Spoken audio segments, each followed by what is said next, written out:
En direct de la position AR-47 du mur de l'Atlantique, un spot de plongée très connu, une dizaine d'ouvrages, de bunkers, de ces méga structures en béton situées juste derrière moi, se retrouvent parfois immergés en raison du recul du trait de côte, de l'érosion.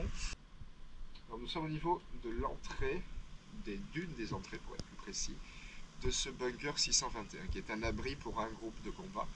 Je le rappelle. Alors nous sommes au niveau de l'entrée et dans un premier temps l'entrée était sécurisée par une grille, Gittertor en allemand. Et ici les vestiges justement de cette grille qui faisait un premier rempart à l'accès du bunker. Je me situe à la même entrée, côté opposé et face à moi deux alcôves. Une alcôve entre guillemets de grande taille et une alcôve de plus petite taille. L'alcôve de grande taille correspond à l'emplacement d'un téléphone et l'alcôve de plus petite taille correspond à un interrupteur pour justement allumer la lumière depuis l'entrée de l'ouvrage.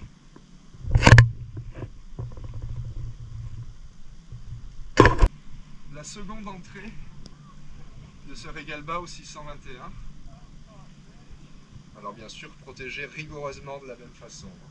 Une grille à ce niveau-là et ensuite une autre porte blindée étanche au gaz à 2 battants. Référence 434 P01 pour les puristes.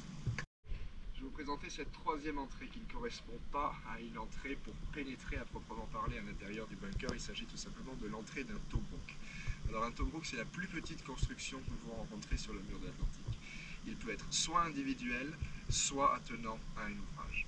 Le tobruk possède deux fonctions, servir de poste d'observation et servir également d'emplacement pour fusils mitrailleurs, pour assurer justement la défense rapprochée du bunker.